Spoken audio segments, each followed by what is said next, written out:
Look around. Right now, somewhere in the world, someone is falling in love with a glance. Someone is crumbling under the weight of being misunderstood. And someone, maybe even you, is silently begging to be truly seen.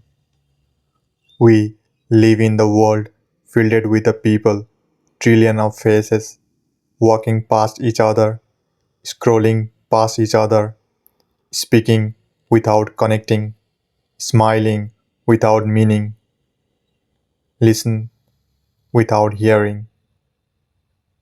But here is the truth no one told you in the school. Human connection is not automatic. Being smart is not about or is not enough. Having a good heart is not enough. To truly understand and to be understood, you need something deeper, and that is social intelligence, the lost art of reading between the lines, the ability to walk into the room and feel what no one is saying, the power to diffuse conflict, build trust, or even change someone's life with nothing but the right presence, the right words, or the right silence. Welcome to the Trillion Phase, the channel where we explore the human operating system, the unseen force that shape your relationship, your influence, your success, and the sense of self.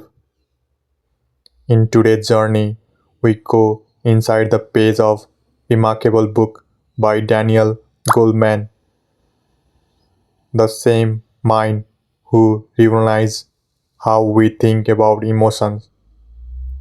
But this time, he is going deeper into the social brain, into the science behind your instinct, your awkward silence, your gut feelings, and your most magical connections. Social intelligence, the new science of human relationship, is not just psychology, it is field guide to the human life. It explains why empathy is not optional, why connection heals not just emotionally but biologically, and how your nervous system is literally rewired by the people you surrounded yourself with. In this video, you will learn why some people instantly make you feel safe and others make you shrink, how to read body language and tune like a second language, and why emotions are contagious, and how to be the thermostat, not the thermometer. If you have ever walked away from the conversational thinking, what just happened? If you have ever been ghosted or gloriously understood, if you have ever want to be kind of person who just get people, then this is the video is for you, because at Trillion Face we believe that the greatest skill you will ever master is not coding, is not marketing, is not even strategy. It is reading people, understanding the hidden layer beneath the world, and the responding not just with the logic but with empathy, attunement, and grace. So stick back, slow down, and let's decode the secret language that makes relationship thrive or die. This is a social intelligence, the art of reading and responding to the people. book, audio, and this is Trillion Face.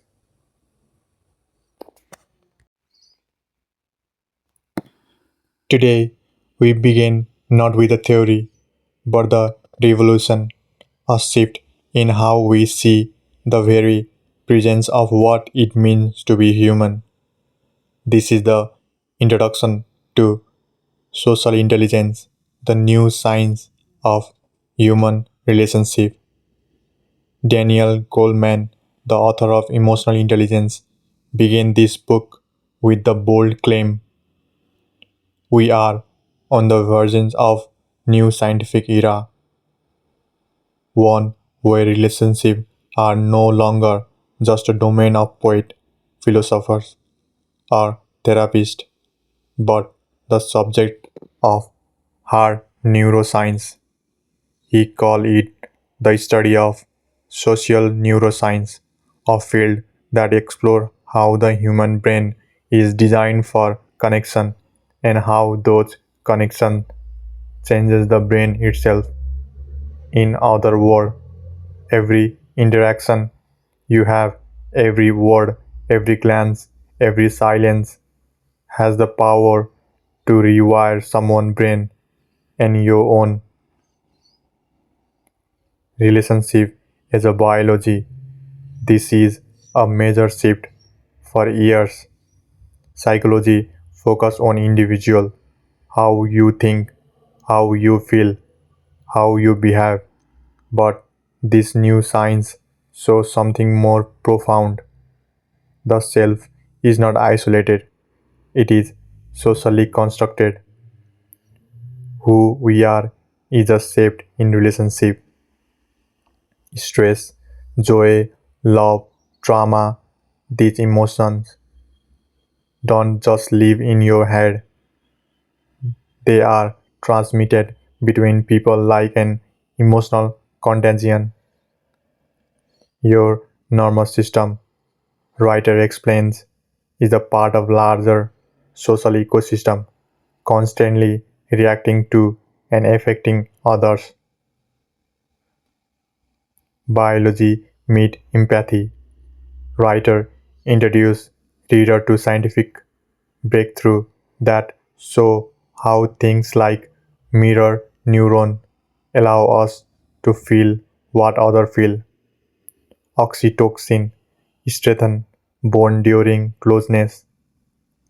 Cortisol rises during social rejection or conflict. Even brief, small interaction like eye contact or a smile trigger chemical change in the brain. These are not just metaphor, they are biological realities.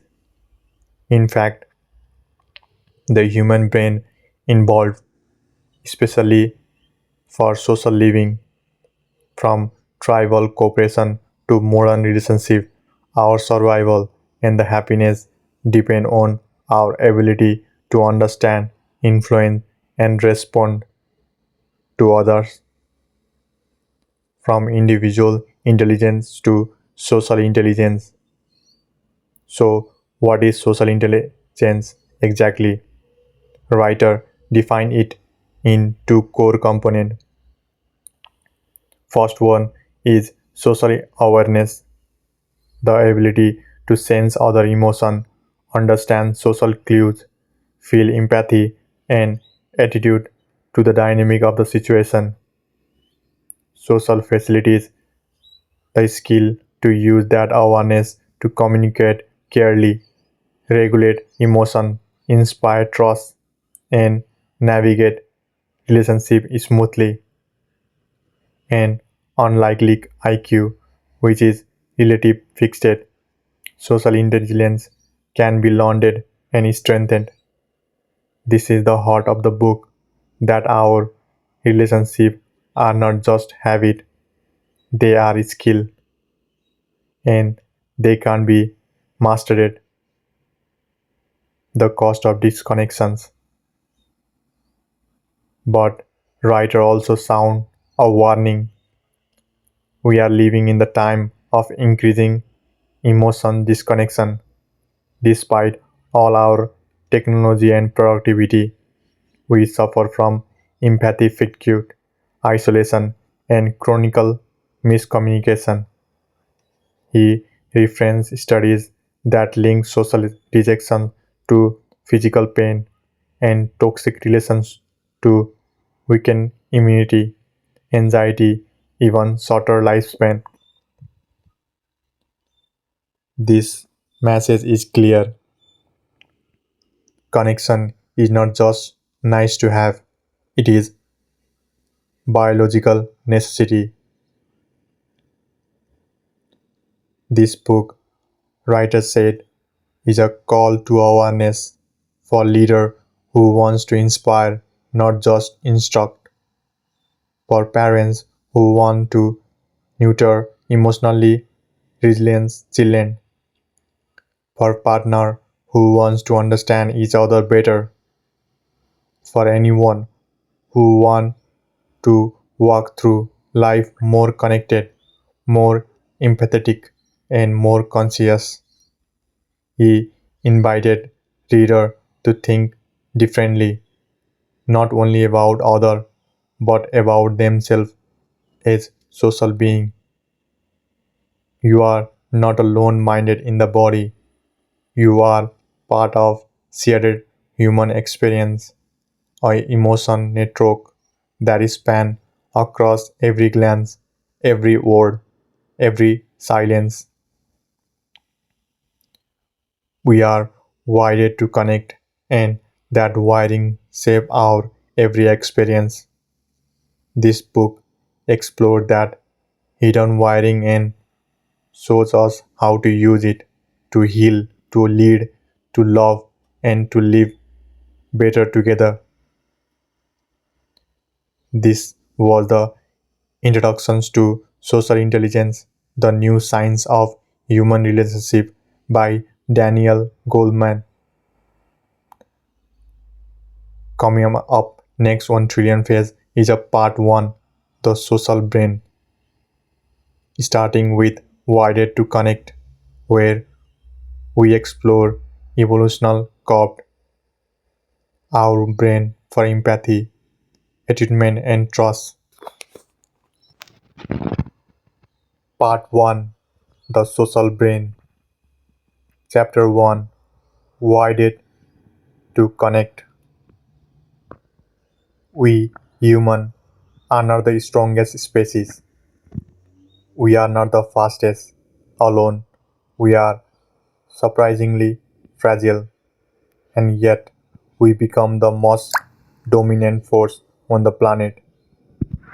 You know why? Because we are wired to connect.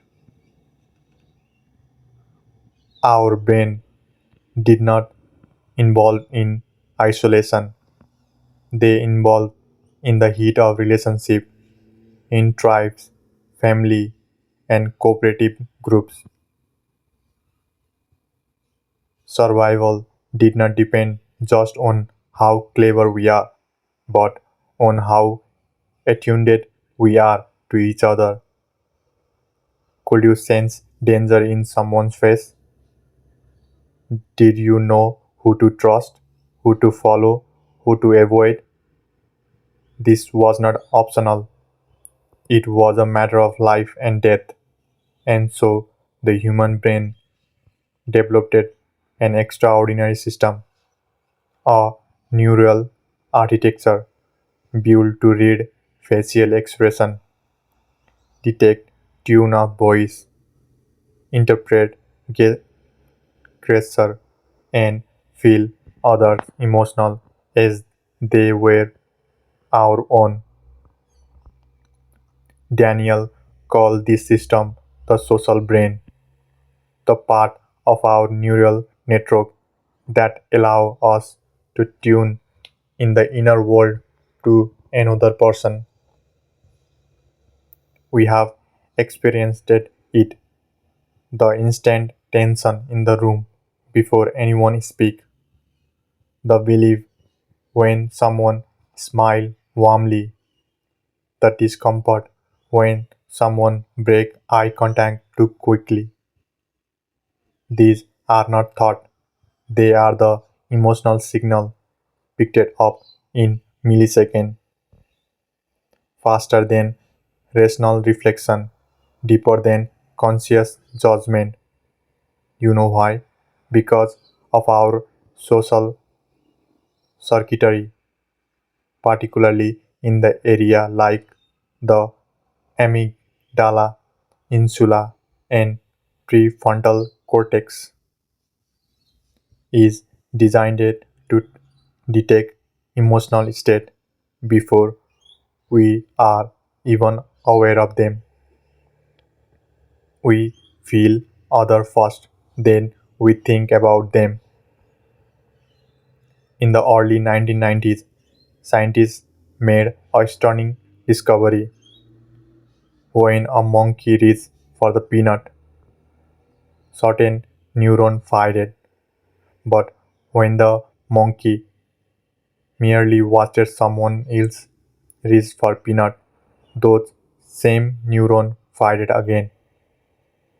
These were later named mirrored neuron, and they changed everything. In human, these neurons allow us to stimulate the action and emotion of others in our own mind. When you see someone win, you feel the urge to win. When someone cries, your thought tightened. This is not the limitation or imitation. This is shared emotional experience. The brain does not just absorb other, it resonates with them. This biological empathy is not what enables deep connection or bonding, compassion, even group harmony. Without it, we had been emotionally tone deaf. Let's bring this into our everyday world. When you talk with friends, your brain is scanning hundreds of signals, eyes movement, micro expressions, voice inflection, posture, breathing rhythm. If the two of you are emotionally aligned, your brain begin to synchronize in what writer later call neuro resonance. This is why some conversation feels effortless. It is why you feel in tune with someone literally. If something is off, if one person is anxious, distracted, or emotionally closed, that is synchrony breaks. This interaction feel forced, awakened, and draining. This is not magic, it is neurology. Writer explained that the brain has two major social operating models: the threat system and the connect system. Threat system triggered by stress, judgment, fear, dominated by cortisol and adrenaline, make you defensive, reactive, and less empathetic. The connect system triggered by trust, safety, affection, dominated by oxytocin, dopamine, and serotonin, make you open, generous, and emotionally regulated. If you constantly around stress, whether in a toxic workplace, a volatile relationship, or online conflict, your threat system become your default. But in warm, supportive environment, the connect system flourishes. Allow your social intelligence to bloom. Connection is not just emotional, it is chemical. And here is the most powerful insight from this chapter. Every relationship you have literally saved your brain. When you're around someone kind, encouraging, and attuned, your brain wires itself for trust, safety, and empathy. When you're around coldness, criticize, or indifference, your brain wired for defensive and survival. This means that relationship can endure, but they can also heal. Love is not just felt, it is incarnated into your neural pathway.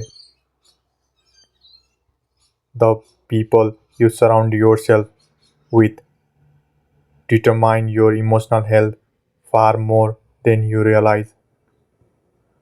So, here it is distillated.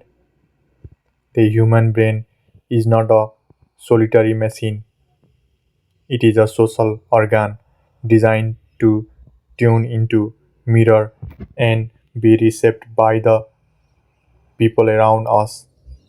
And that is what social intelligence is really about. Understanding that every interaction is a neural event, every smile, every sign, every pause is a data. It is the nervous system talking beneath the words. When you begin to tune in, truly deeply tune in, you are not just reading people, you are speaking the language of human brain. This chapter 1, Wired to for the Social Intelligence by Daniel Goleman. Upon next one, Trillion Face. Chapter 2, A Recipe for Reported, where we explore how your brain and another can literally synchronize in the rhythm of the single conversation.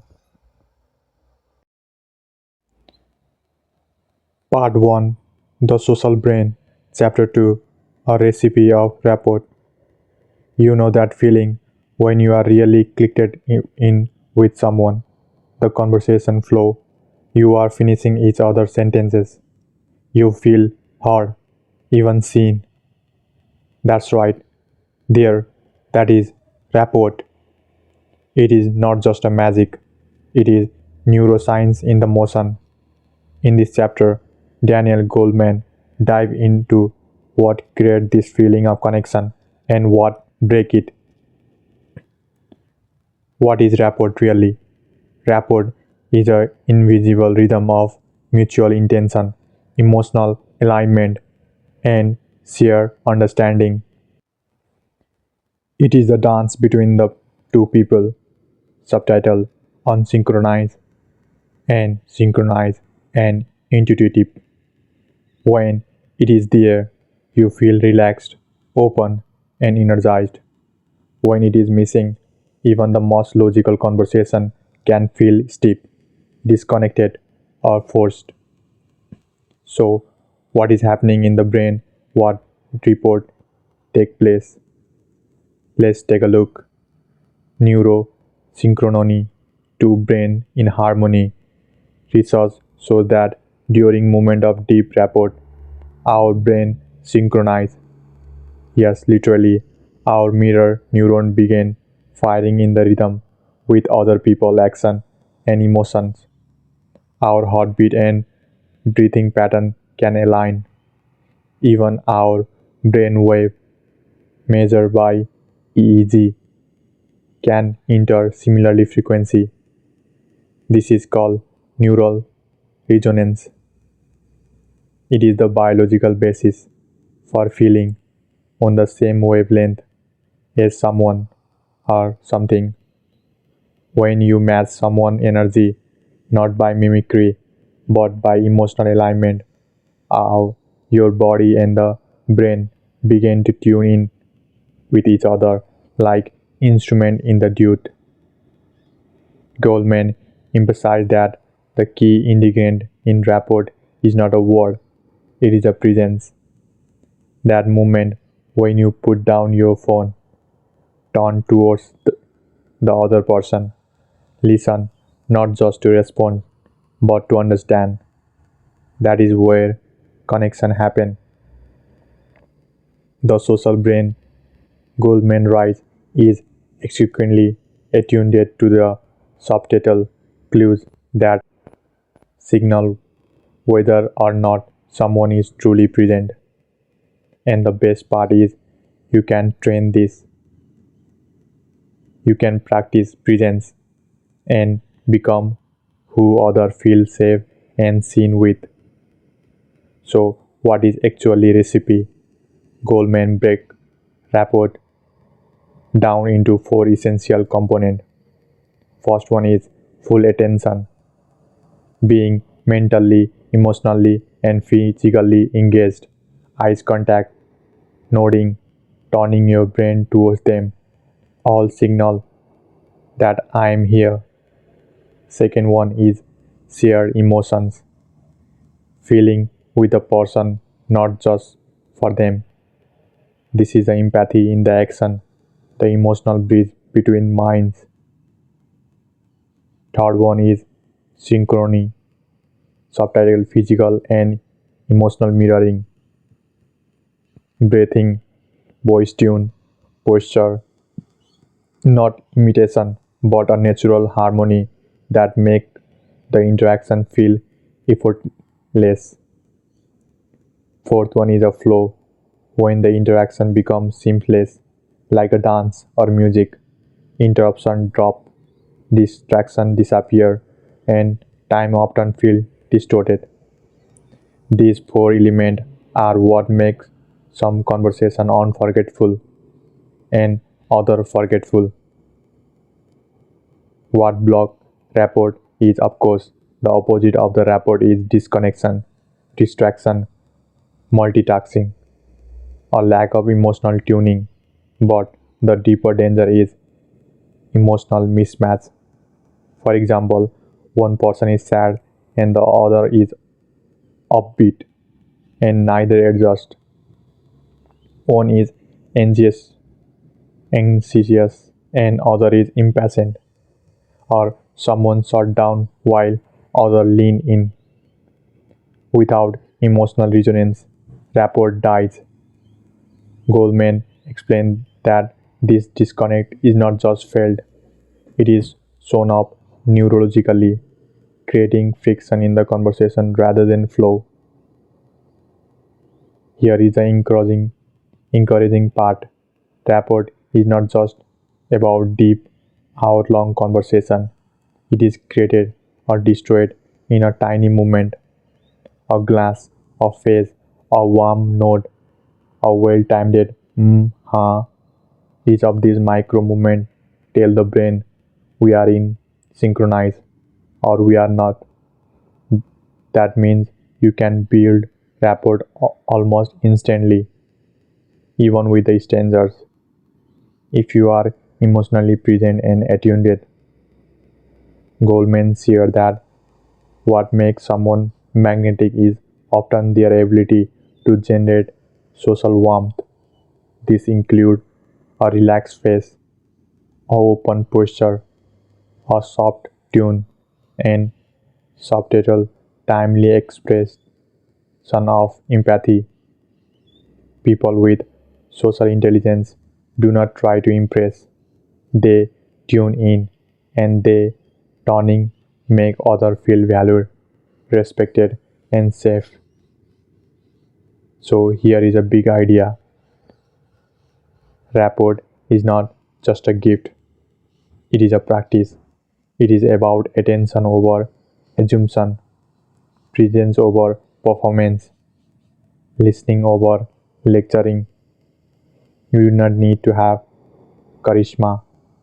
You need to be available emotionally, mentally, physically, in the moment, and in the world of endless noise and distraction. Your full attention is one of the rarest and most powerful gifts you can give. This was the chapter 2, a recipe of rapport from social intelligence by Daniel Goleman. Upcoming next. Neutral Ballet, Chapter 3.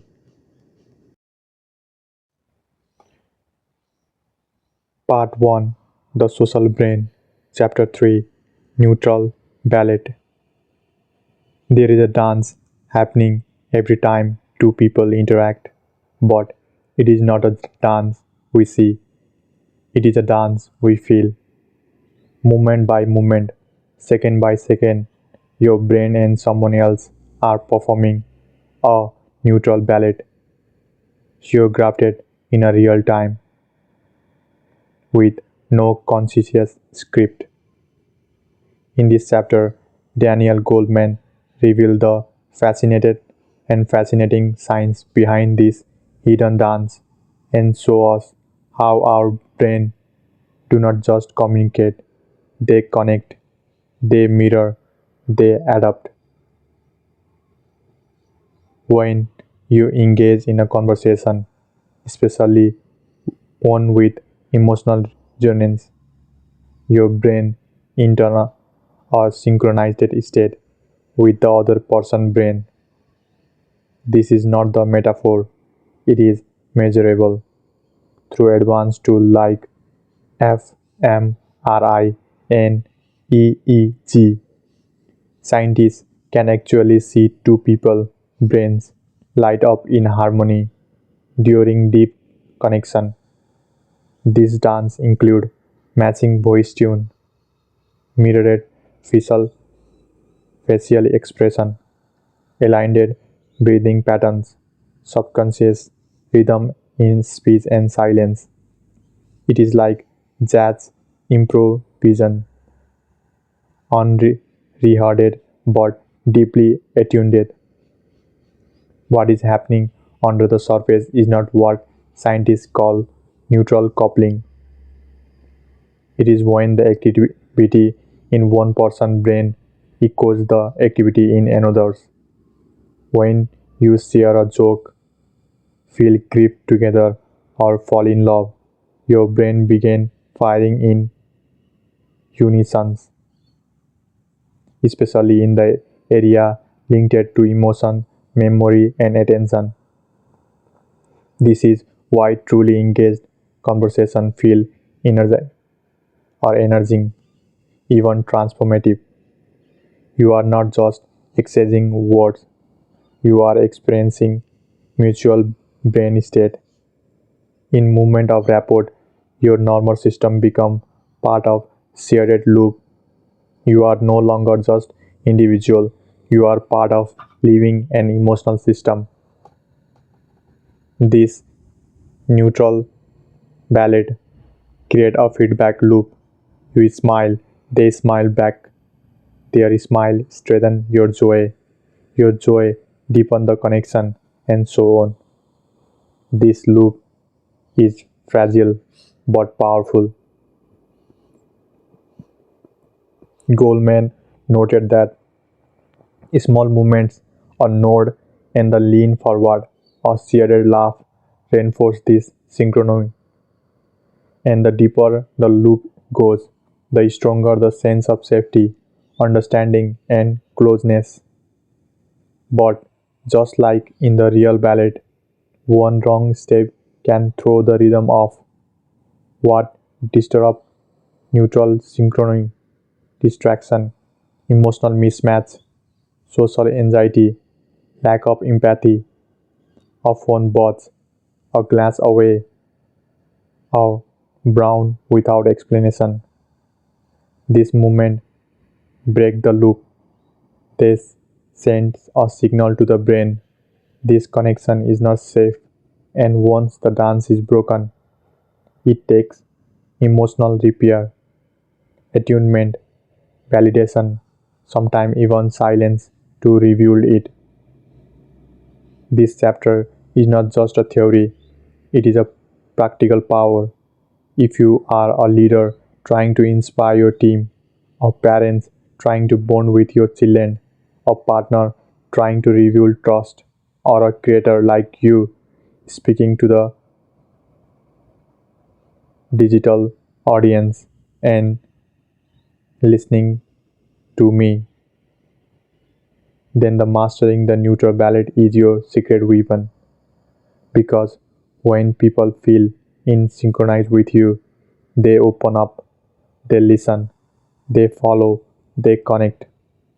This is not manipulation, it is presence, tuning in, and responding in the rhythm. Goldman deeper point is words are only the small part of communication. The real message is sent through timing, tune, expression, and flow.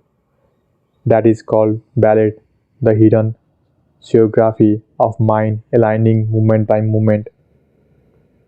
To build powerful relationship, you do not need to speak clearly. You need to dance well. So how can you improve your attunement? Just try this. First one is slow down, crossing interrupt rhythm, breath before you respond. Second one is observe non-verbal cues like notice eyes, posture, micro expressions. Third one is match tune and pace. Subtly reflect the other person energy is the way. Fourth one is embrace silence. Connection lies in the space between the words is what improve your attunement. And the fifth and the last one is be emotionally honest. This was the chapter 3 Neutral Ballet from Social Intelligence by Daniel Goleman. Upon next is chapter 4 The Sweet Spot, where we explore the optimal brain state for emotional flow, social grace, and the peak connection. Part 1 The Social Brain, Chapter 4 The Sweet Spot. Have you ever felt like everything is just clicked with someone? The conversation flow, you understand each other without even trying. You felt calm, connected, and real. That is the moment it's called sweet spot. And it is not just a feeling, it is a special test your brain enter when your social skills are working at their best. Let's explore what is the sweet spot is, why it matters, and how you can get there more often. Daniel Goleman called the sweet spot the ideal zone for your brain for connecting with others. It is when your emotions are calm but engaged, your attention is focused, you feel confident but not controlling, you are tuned into the other person without losing yourself. In this state, you are not too emotional and you are not too cold. You are just right, open, alert, and socially intelligent. Your brain has the part called prefrontal cortex, the thinking brain that help you stay in the control and make smart choices. There is also the amygdala, the emotional brain that react quickly to threat or strong feelings. When you are in the sweet spot, these two parts of your brain are balanced. You feel emotion, but they do not take over. You stay calm, but not shut down. You can think clearly and still care deeply. Goldman say this is the state where you are most socially effective. We listen better, we read other signal better, and we respond with kindness and clarity. When you are too emotional, you might overreact, get defensive, miss what others are really trying to say. When you are too distracted, you might seem cold or uncaring, miss emotional cues, disconnected from others. Both extreme can damage relationship. That is why finding your emotional balance, your sweet spot, is so important. You do not have to be perfect, but there are few ways to help your brain return to the balanced state when things get tense or confusing. Here what Goleman suggests: be aware of your emotion. Notice when you are starting to feel upset, nervous, or overwhelmed. Just naming your feelings, I am feeling anxious, can help calm your brain. Pause before reacting. Take a breath, count to 5, give your brain a moment to choose a better response instead of just reacting. Practice empathy. Try to understand what the other person is feeling. Ask yourself, what might they be going through? Empathy helps bring you back into the connection. Stay present. Put down your phone. Look people in the eyes. Really listen. Presence is the one of the quickest way to return to the sweet spot. Fifth one is take care of your body. Eat well, sleep enough, breathe deeply. Your physical health affects your emotional balance. A tired or stressed brain is more likely to slip out of the sweet spot. When you are in the sweet spot, relationships feel easy. You communicate clearly, you connect deeply, and people feel safe around you. This is a powerful in friendship, family life, romantic relationship, the workplace, and even brief encounter with stranger. Goleman says that this ability to find and stay in the sweet spot is at the heart of the social intelligence. It helps you become someone other what want you around, work with, trust and open up to. So this was the chapter 4, The Sweet Spot, from Social Intelligence by Daniel Goleman, adapted. Coming up next, part 2, Broken Bond in the Unmaking, where we explore how disconnection and early life pain affect our ability to connect later in the life. Part 2, Broken Bonds, Chapter 5, in the Unmaking. Some of our deepest struggle in our life come from very beginning, from the first people we trusted and the first moment we were meant to feel safe. But what happens when those bonds are broken too early? What happens when love is missing or confusing or hurtful? This chapter is called In the Unmaking because it looks at how broken relationship in childhood can quietly shape our ability to connect in the adulthood. From the moment a baby is born, their brain starts learning one thing above all: can I trust the people around me? When parents or caregiver are loving, responsive, and emotionally available, the child is A child brain learns the world is safe, the people will care for me, my feelings matters. This create a strong foundation for future relationship, what psychologists call a secure attachment. But when that bond is broken through neglect, emotional coldness, or abuse, the brain learns something else.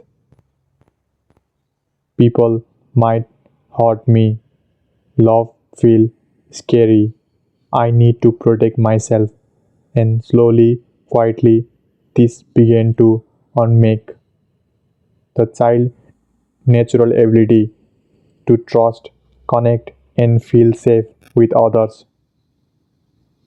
The brain of your young child is highly sensitive to emotionally signals. Even before they can speak, babies notice eyes contact, tune of voice, physical touch, the rhythm of attention. When those signals are nurturing, the brain grow in the healthy way. But those signals are missing or confusing, the brain adapts in the way that can lead to the problem later, like social anxiety, aggression, lack of empathy, trouble understanding other emotions.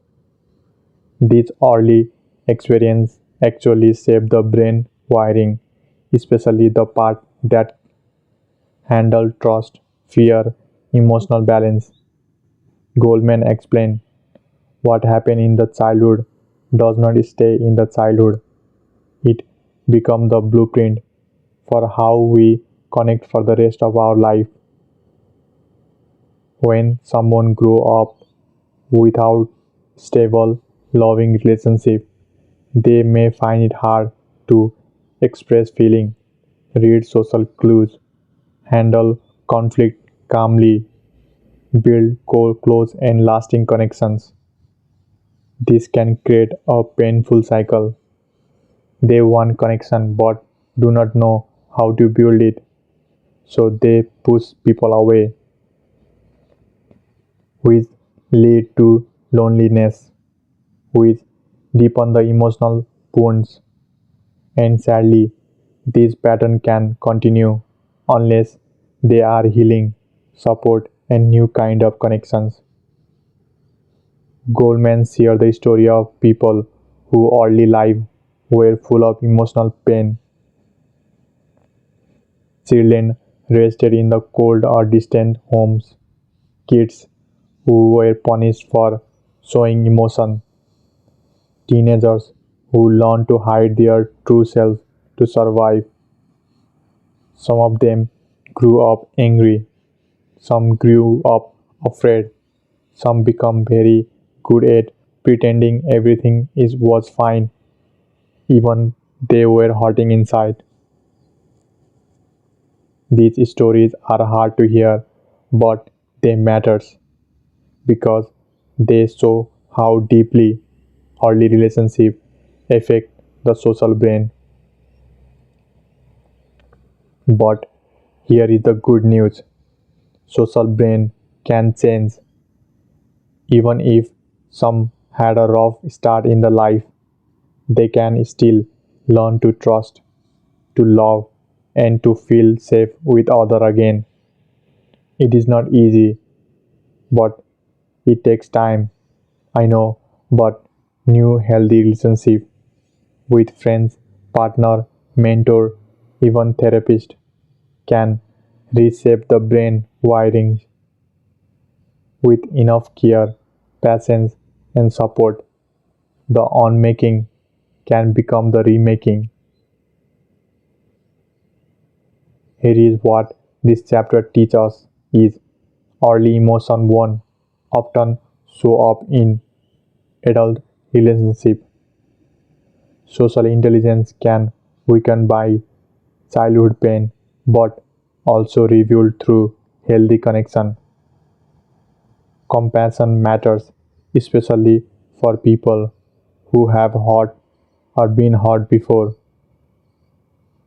and the way we treat others, especially children, leave a deep and lasting mark. Every small moment of kindness, safety, or support can help someone heal even a year later. So, this was the chapter 5 in the On Making from Social Intelligence by Daniel Goleman. Coming up next, chapter 6, A Mind Eyes View, where we explore how empathy works and what happens when it's missing, like in autism spectrum condition. Part 2, Broken Bones, Chapter 6, A Mind Eyes View.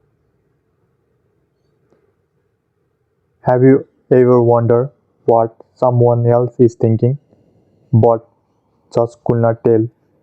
Or maybe you have met someone who did not seem to get how you felt, even when it is or it was obvious to you. That invisible ability to understand someone's thoughts and feeling is the part of something called empathy. And this chapter is all about what happens when that ability is missing or broken. Goleman used the term mind's eyes to describe our inner ability to see into other people's thoughts and emotions. It is not a real eyes, it is the mental skill. It is what allows you to guess what someone else is feeling, read their body language or facial expression, understand what or understand when they are joking or serious, feel what they feel even without words. This ability is a big part of social intelligence, and for most people, it starts developing in early childhood. In this chapter, Goldman talks about people who have a hard time using the mind eyes, especially those with autism spectrum disorder. People on the autism spectrum often struggle to read facial expression, miss emotional clues in the tone of voice, prefer routines and clear rules over emotional guessing, feel overwhelmed in social situations. But this does not mean they were cold or uncaring. In fact, many people with autism feel deeply. They just have a harder time reading other in the moment. Goldman reminds us they are not lacking feelings. They are lacking the automatic ability to sense what others are feeling. In the healthy brain, certain parts become the active when we think about what someone else is might be thinking or feeling. These include the prefrontal cortex for the reflection and understanding others, and the mirror neuron system for feeling what others feel. In some people with autism, these areas work differently. The brain does not naturally light up when they see a smile or a frown. That make it harder to feel empathy in real time. This is not their fault. It is not a choice. It is how their brain is wired, and it means they often feel confused or exhausted in emotional situations. When someone has weak or missing mind eyes, they may seem distant, say things that feel rude or out of place, miss signs that someone is hot or upset, they may avoid deep emotional conversation. Over time, this can cause problem in the relationship. Others may feel misunderstood, ignored, or frustrated, even though the person is not trying to be unkind. This is how social breakdown happen, even between people who care about each other. But here is the most important lesson from this chapter. Just because someone does not show empathy the way we expect doesn't mean they do not need it just as much as we. People who struggle with the mind eyes still carve connection, understanding, and kindness. They might just need it in a different way, like clear communication, patience, less less sarcasm, more directness, accept of their unique rhythm. With support and practice, many people on the spectrum can grow stronger in their social awareness, especially when others meet there with warmth, not judgment. Even if you do not have autism, this chapter is reminder that empathy is a skill, not just a feeling. And like any skill, it can grow or shrink depending on how we use it. We can call all, slow down and really look at people, ask how they feel instead of guessing, give space to those who feel overwhelmed, be gentle with people whose brain work differently. Goldman's message is clear. True social intelligence includes passion, kindness, and willingness to understand the people who are different. This was the chapter 6, A Mind Eyes View from Social Intelligence by Daniel Goleman. Upon next, chapter 7, The Rude Mind, where we explore what happens when empathy is not just missing but actively blocked by selfishness, arrogance, and cruelty. Part 2, Broken Bones, Chapter 7, The Rude Mind. We have all met people who seems cold, dismissive, or just plain rude. The kind of people who talk over others, ignore how you feel, or say something cruel, then shrug like it is no big deal. Why do some people act like that? Why do they seem emotionally blind, or worse, like they just do not care? That is what this chapter is about. It is called a rude mind.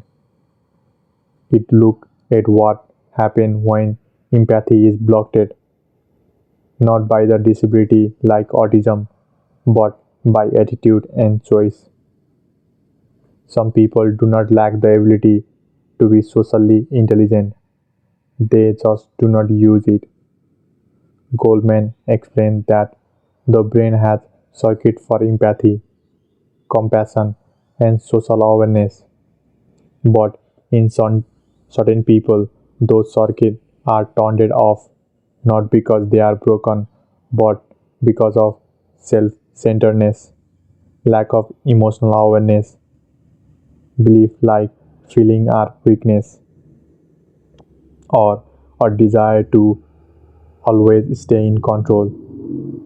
These people may be rude, thoughtless, critical, quick to blame, slow to apologize. They often see relationship in the term of power, not connection. Goldman outlined a few patterns, that is, type of rudeness, or rude minds. First one is the insensitive mind. These people just do not notice or care how other people feel. They interrupt, dismiss emotions, and make others feel small, not always to hurt, but because they simply do not think it matters. Second one is narcissistic mind. They think the world revolves around them. They demand attention, get angry when they were not praised, and ignore your feelings unless it affects them directly. Third one is a cold mind. These people might be smart, even charming, but they use other like tools. They can fake empathy, but in shallow, underneath, they are focused on winning, not connecting. The rude mind is often emotionally disconnected. Goldman explained that in these people, the brain empathy center are underused. Their emotional signal do not synchronize up with others. They may show no guilt or shame even when they hurt someone. They might understand emotional intellectually, but they do not feel what other people feel. So their reaction often feel cold, robotic, or cruel. People with rude mind create emotional damage without even realizing it.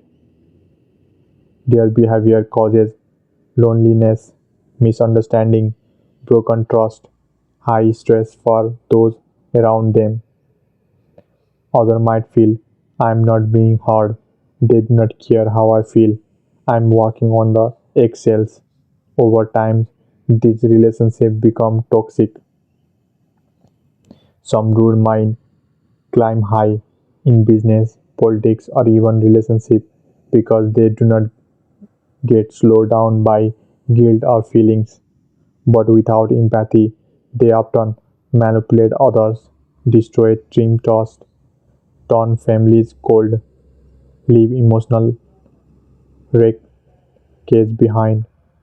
Goldman says being smart without being kind is not strength, it is damage in the discourse. Yes, but only if the person become aware of their behavior, learn how it affects others, decided to care and make a real effort to change. Can rude mind change? These kind of activities can make the mind change into the good way. Therapy, feedback, emotional training, and the life experience like falling in love or becoming a parent can help. But the key is willingness. If someone refuses to admit they are hurting others, they will stay stuck in the rude mind, no matter how clever or successful they seem. This chapter teaches us some powerful truth. Empathy is not automatic. Some people turn it off. Emotional blindness can be learned, and so can emotional awareness. Just because someone seems confident does not mean they are healthy inside, and we should protect ourselves from people who constantly ignore or hurt our feelings. Sometimes the smartest thing you can do is walk away from the rude mind. That was the chapter 7, The Rude Mind from Social Intelligence by Daniel Goleman. Upon next, part 3, The Limit of Social Intelligence, chapter 8, The Dark Tide, where we explore the three most dangerous personality types like narcissistic, manipulator, and psychopath. Part 3: The Limit of Social Intelligence. Chapter 8: The Dark Trade. Not all people who lack empathy are awkward or clumsy. Some are dangerous. They smile at you but lie behind your back. They pretend to care but use you for their own gain. These people may seem charming at first, but underneath they are cold, manipulative, and even cruel. In this chapter, Daniel Goleman introduced a powerful concept from psychology: the dark trade. It describes three dangerous personality types that can hurt relationships, damage trust, and destroy emotionally safety. The dark trade is made up from three toxic traits. First one is Machiavellianism, named after Niccolo Machiavelli, who believed manipulation was a form of power. These people are sneaky, strategic, and deceptive. They lie easily. They use others to get what they want: money, status, attention, and they are good at hiding it. They treat people like pawns in the game. They are not emotional, they are calculated. Second one is narcissism. Narcissists believe they are superior to everyone else. They crave admiration. They want to be the center of attention. They get angry when criticized. They show little real concern for how others feel. At first, they can seem confident, even inspiring, but over time, they drain people emotionally because it's always about them. Third one is psychopathy. This is the coldest and most dangerous of three. Psychopaths do not feel guilt. They do not care if they hurt someone. They might act friendly, but it is fake. They can be violent, cruel, and emotionally abusive. Not all psychopaths are criminals. Many are in business, politics, or leadership. But what they all share is this: a lack of conscience. They know what emotions look like, but they do not actually feel them. People in the dark trade have very low emotional sensitivity. The empathy center in their brain, like a mirror neuroscience or system, are underactive. Their amygdala, which help process fear and care, responds weakly, and their prefrontal cortex, which control judgment, may be highly active but used for manipulation, not fairness. This means they can plan their action very well, but they feel no regret, no shame, and no empathy. You know why they are so dangerous? Because dark trait personalities can hide in the plain sight. They may seem funny, smart, charming, and charismatic, but that part of their trick. They know how to read people, but they use that skill to control, confuse, and cross others. They might gaslight you, make you doubt your own reality, guilt trip, or flatter you to gain control. act sweet in public but cruel in private, cut you down and say you are too sensitive, use you, then disappear. Goldman one warning is clear. These people have social intelligence but they use it for wrong reason. Unlike people with autism who struggle to understand emotion, the dark trait types do understand emotions. They just do not care. That is what makes them so harmful. They know exactly what they are doing. They can fake empathy, mimic concern, and pretend to connect, but underneath, they are only thinking, how can I win? And do you want to know how to protect yourself? Here are the signs someone might have tried from the dark tried. They talk only about themselves. They charm, then insult. They use people as a tool. They never apologize. They ignore your boundaries. They lie without flinching. They make you feel small. Trust your gut. If someone feels wrong, it probably is. You do not need to fight them. You just need to step back, protect your energy, and set strong boundaries. Daniel Goleman reminds us that true social intelligence is about connection, not control. You may meet people who seem socially skilled, but if they are cold, calculating, or cruel, it is not wisdom. It is a weaponized intelligence, and it can hurt you. So be kind, but be careful. Not every smiley face is a safe one, and not all intelligence is used for good.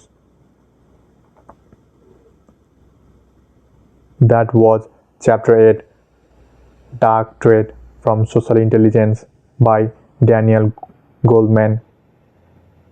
Upon next, Chapter 9, The Empathy Deficient, where we look at what happens when people can't read social clues and why modern life is making empathy harder for all of us.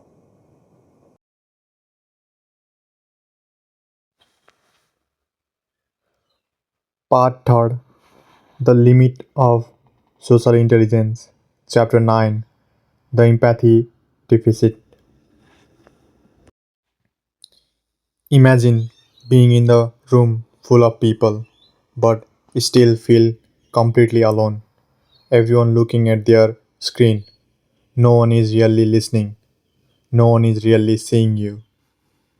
This is the world we live in more and more, and it is what Daniel Goleman called empathy deficient, a silent crisis that quietly growing. An empathy deficient means people are less able or less willing to feel what others are feeling. They miss social clues. They do not pick up emotions. They fail to comfort or connect. They might come off as cold, awkward, or out of touch. Sometimes it is unintentional. Sometimes it is caused by stress, distraction, or self absorption. And sometimes it learned habit from a world that moved too fast, talked too loud, and listened too little. Goldman explained that technology is the one of the biggest reason for this growing empathy gap. We spend more time texting than talking. We scroll instead of making eye contact. We multitask instead of truly being present. Even kids are growing up with fewer chances to learn emotional skills. When screens replace faces, we lose the chance to practice empathy, and over time, this rewire our brain. It weakens the circuit for attunement, compassion, active listening. You may notice that empathy gap is small moments like someone talk but does not hear what you mean. You share your pain and they change the subject. A friend never notice your object even when it is obvious. People interrupt instead of understanding. It can feel like no one see me. Why don't they get it? Do I even matter? These are the symptoms of emotionally disconnected world. Goleman shows that empathy is not just a feeling, it is a brain function. A mirror neuron system helps us feel what others feel. The prefrontal cortex helps us pause and reflect. The amygdala react emotionally to people expression. But when we are stressed, distracted, and overwhelmed, these symptoms do not fire properly. We become emotionally dumb. We stop noticing what's happening in the heart of others. It is not that we have lost empathy forever, but we are out of practice. The cost of losing empathy is without empathy, relationship weaken, conflict rises, loneliness grows, children do not learn how to care. In workplace, marriage, school, and even politics, Coleman says we are seeking a lack of human connection. People are more quick to judge than to understand. Empathy is not just kindness, it is foundation of every healthy bond. Can empathy be rebuilt? Yes. Goldman is clear. Empathy is a skill, and like any skill, it can be practiced and improved. And here are some ways to grow empathy. First one is slow down and listen fully. Put away devices and make eye contact. Ask how someone feels, not just what they think. Imagine being in their shoes. Watch faces, not just words.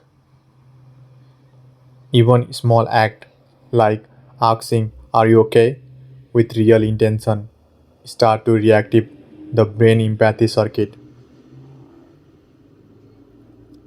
Daniel Goleman message is simple but powerful. The greatest threat is empathy is not cruelty, it is disconnection. If we want to live in more caring world, we do not need to be perfect. We just need to pay attention to other and to our own emotional blind spot. We start with one small choice to look up, to ask, to listen, to care. That was chapter 9, The Empathy Deficient, from Social Intelligence by Daniel Goleman. Coming up next, part 4th, Social Intelligence Applied. Part 4th, Social Intelligence Applied. Chapter 10, The Biology of Kindness. Kindness is a more than just a nice thing to do. It is biological. It lives inside your brain and flow through your body. When you act with compassion, your body responds. You feel lighter, stronger, happier. This is not a feeling alone, it is science. In this chapter, Daniel Goleman explores how kindness is wired into us and how people good to others is actually good for our health, our brain, and our relationship. Scientists have found that humans are designed to care. We are social species. and our brain have evolved to connect, comfort, and cooperate. When we see someone in pain, the empathy system in our brain light up. Mirror neuron help us feel what they feel. Oxytocin, the love hormone, is released. We feel a neutral pull to help. We are wired to care. One of the key chemicals in kindness is oxytocin. Oxytocin increases when we hug, touch, or smile at someone. Oxytocin makes us feel trust and connection. It helps mothers bond with their children. It builds long-term emotional closeness. When we help someone and show love, your brain releases oxytocin, and this leads to lower stress, better immune function, a calmer heart. That means being kind actually make you healthier.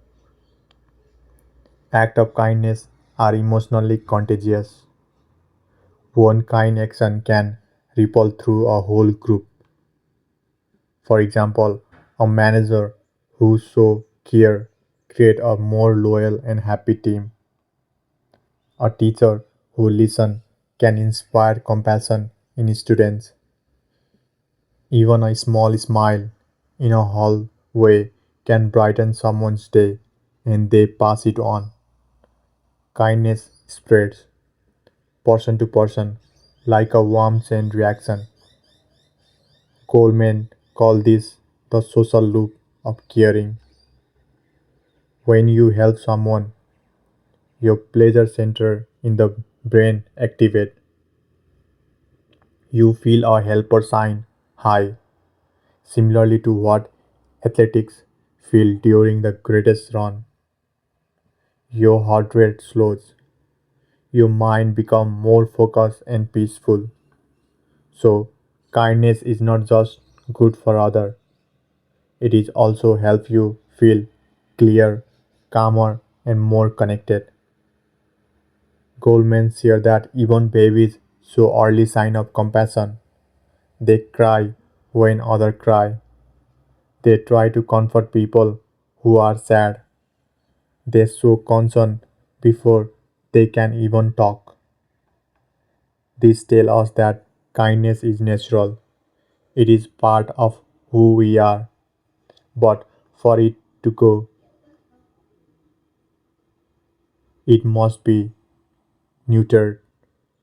Children need role models who show care, warm emotional guidance, safe space where kindness is valued. Without this, the caring circuit in this brain may never fully developed. Coleman shared research from the hospital, school, and workplace that proves people who give to others live longer. Caring relationships protect against depression and anxiety. Communities built on kindness have lower violence and more trust. It is clear kindness is not soft, it is powerful. It is not weakness, it is biological strength. The good news is, even if you feel distant or cold right now, you can train your brain to be more compassionate. Goldman mentions loving kindness, meditation, mindful breathing, gratitude journaling, and simple daily choices to pause, notice, and care. Just like going to the gym, strengthen your body, practicing kind, strengthen your mind. This chapter reminds us that kindness is not luxury, it is biological need. What we are kind, we heal faster, we feel deeper joy, we connected more fully, and we thrive together. Daniel Goleman message is clear. Compassion is not extra, it is essential for better life and better world. That was chapter 10, The Biology of Kindness from Social Intelligence by Daniel Goleman. Coming up next, chapter 11, Wired for Compassion. We will explore how mirror neurons help us feel and act with empathy and why compassion is deeply human. Part 4th, Social Intelligence Applied. Chapter Combined. Chapter 11, Wired for Compassion. Chapter 12, Love and Attachment. Chapter 13, The Social Consequences of Stress. Chapter 14, The Healthy Connection. From the moment we born, we carve one thing more than anything else: connection. Not just contact, not just word, but something deeper. The warmth of understanding, the comfort of being known. In this special series from Social Intelligence, we explore the biology of human connection, how our brains are wired to care, how love changes us, how stress isolates us, and how healthy relationship can literally heal us from the inside out. Mirror neuron and helping behavior are wired for compassion.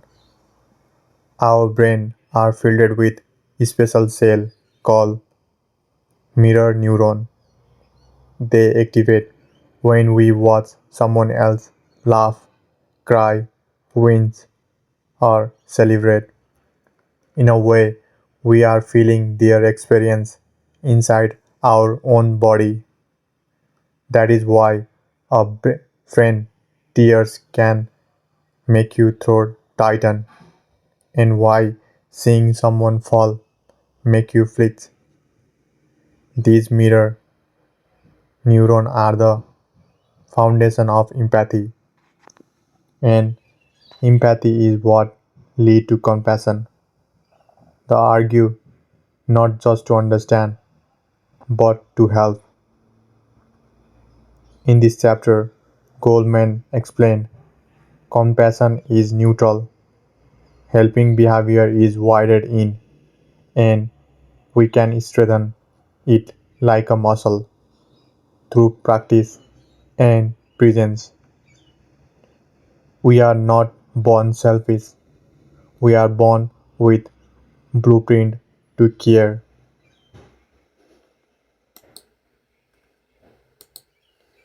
Chapter 12, Love and Attachment, Romantic Bond and Oxytocin Role. Love is not just poetry, it is chemistry. When we fall in love, our bond deeply with someone, the brain releases oxytocin, the bond hormone. It creates feeling of trust, safety, emotional closeness, and deep connection. Oxytocin floats our system when we cuddle, kiss, laugh with someone we trust, or even just hold hands. This hormone reduces fear and increase our sense of security. This is why healthy relationships feel like a safe harbor.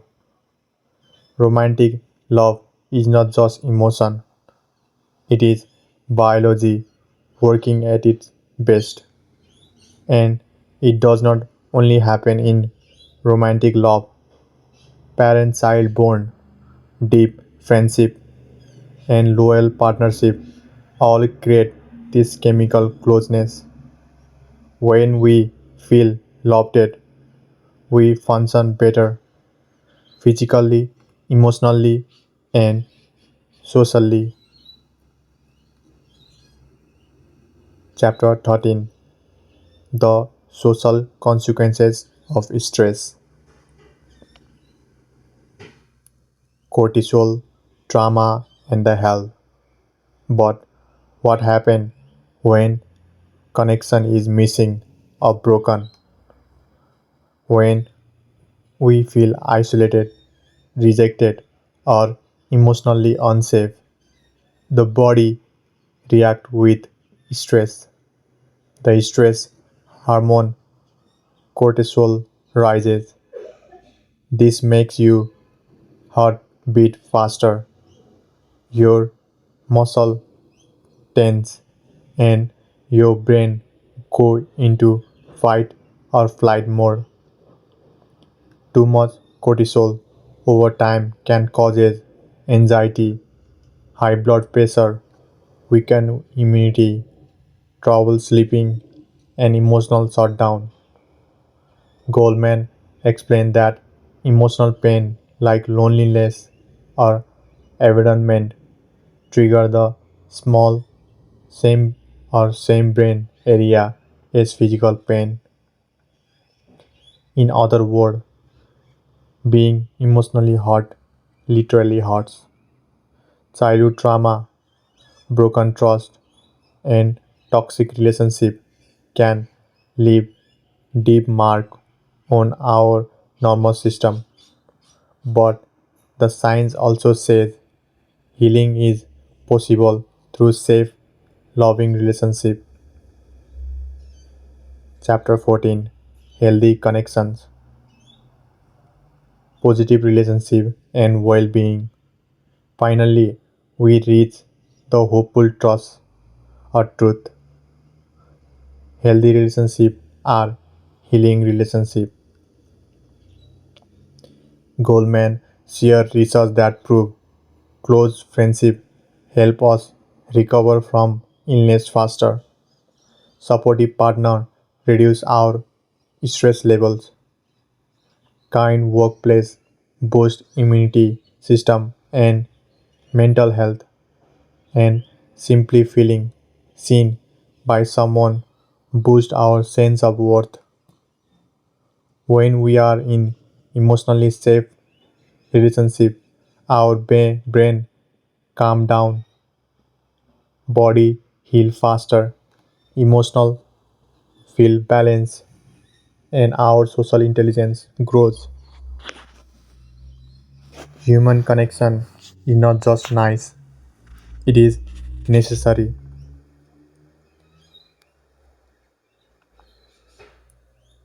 You were made for connection.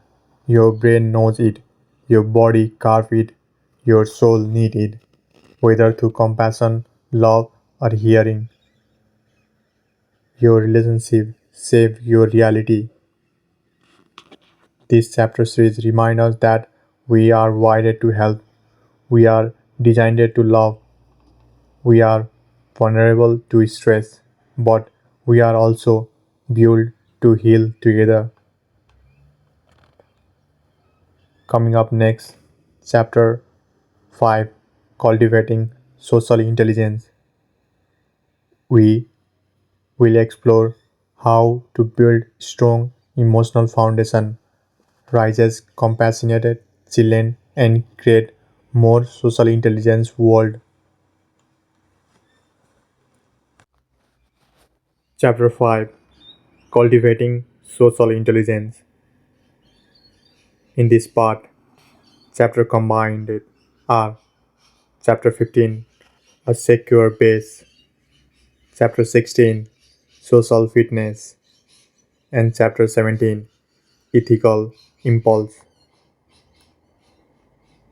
We have learned that brain is built for connection, that love changes our chemistry, that stress can wound us, but healing is possible through kindness. Now we reach the heart of journey. How do we build this social intelligence in real life?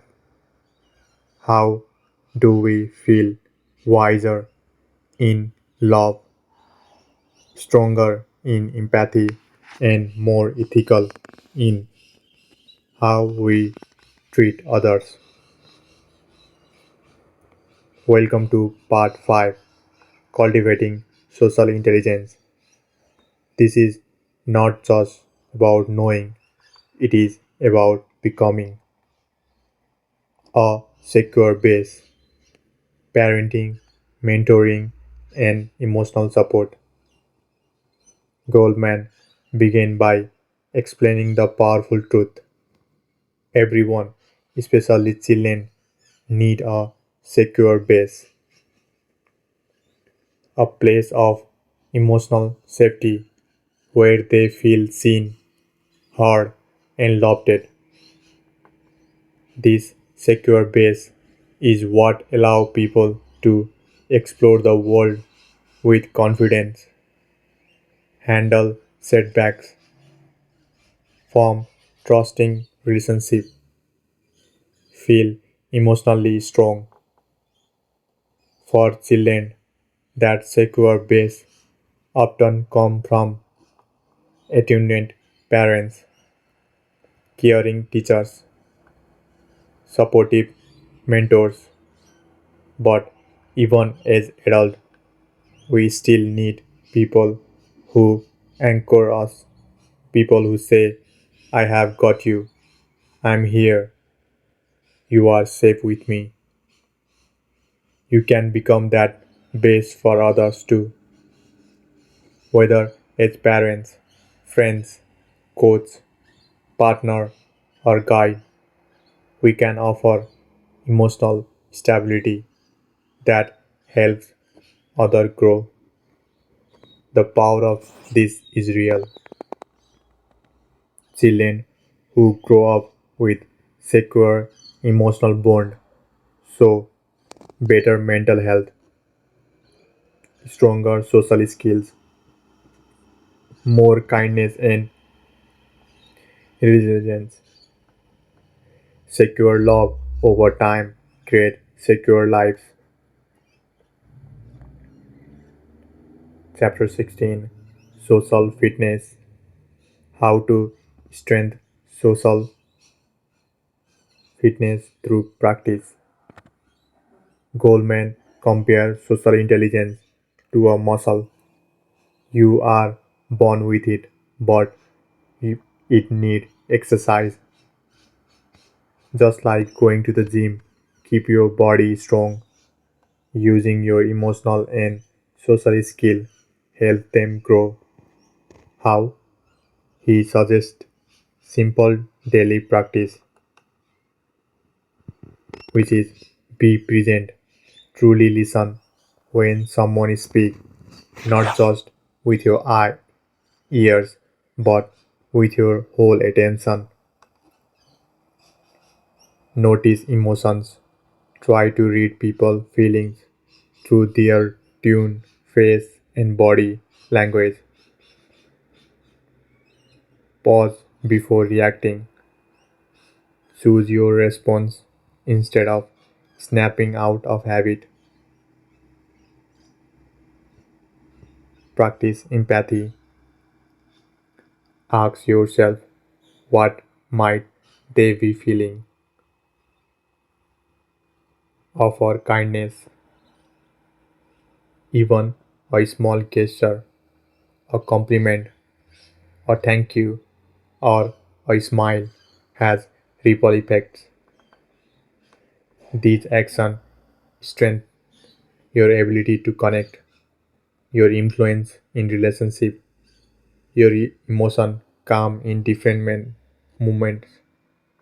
Social fitness is the art of emotional balance and people wisdom, and it can be practiced every single day. Chapter 17, Ethical Impulse. morality, empathy, and conscience.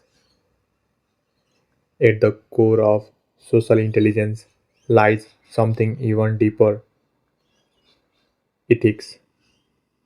Goleman says our best social movements come when we listen to our conscience, that inner compass that tells us this is right, this is fair, this is good.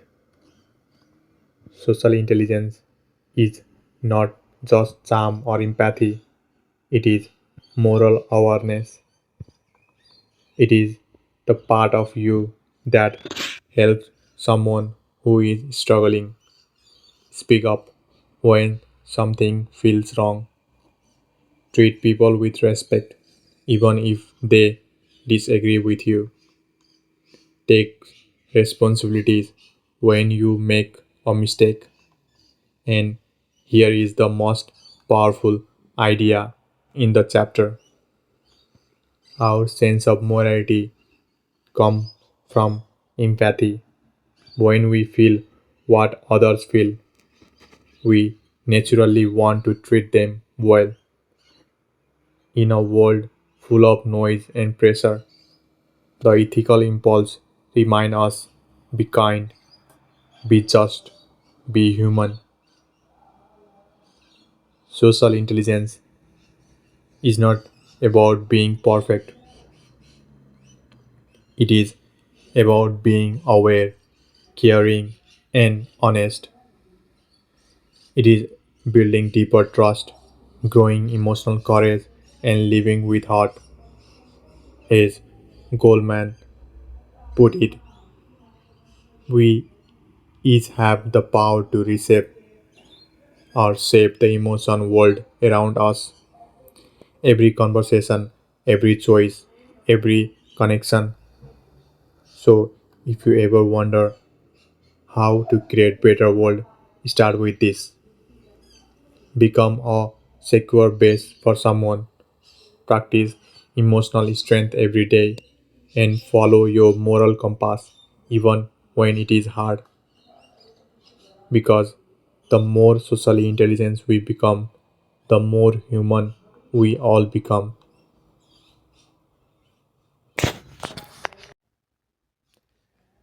Conclusion: towards a more socially intelligent world,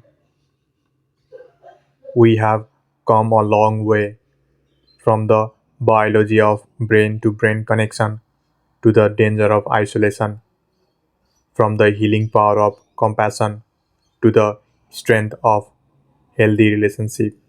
And now, as we reach the final page of social intelligence, one question remains: what kind of world could we create if more of us lived it with empathy, awareness, and heart? Daniel Goleman does not just want to explain how the social brain works, he wants to show us how to use it to create a better world. He imagines a future where school teach empathy alongside reading,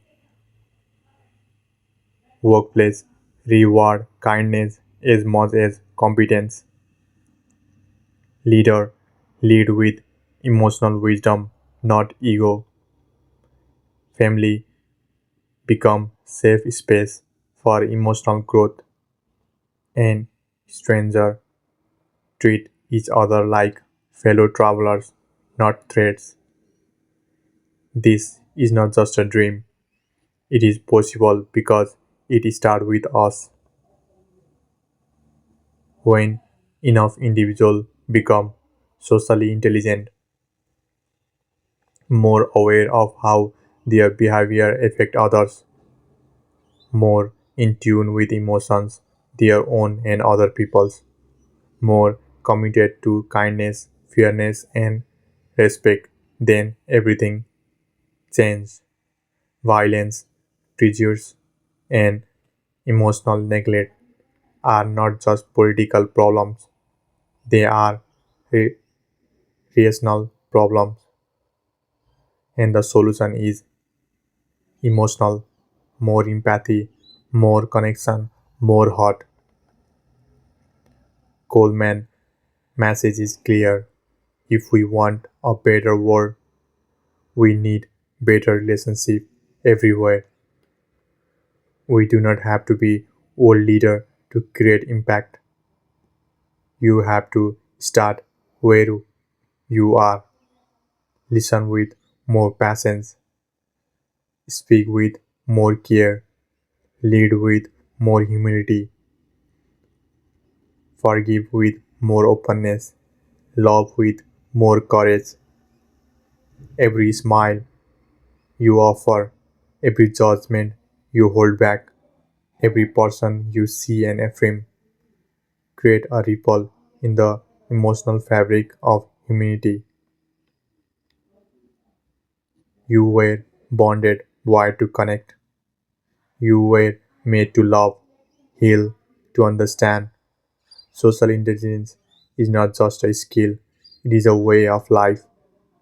It is how we raise kind children, how we build strong communities, how we stay human in the world that can sometimes forget what that means. Here on Trillion Face, we believe every face has a story and every story matters. So, as we step out in our day, in our work, in our family, our friendship, remember the small moment of connection can lead to the biggest change in the world. Thank you for joining us on our journey through social intelligence. We hope it changes not just how we see others, but how you show up for them.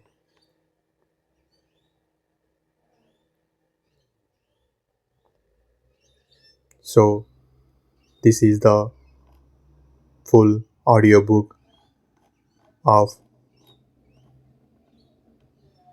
powerful book Social Intelligence: The New Science of Human Relationship by Daniel Goleman. So, subscribe, share, and leave a comment. What is the one way you will live more social intelligence starting today? And share this audiobook with your friends, family who need to know more about social intelligence for their betterment. Thank you for listening to this audiobook on our channel Trillion Face, and see you in the next audiobook. Thank you.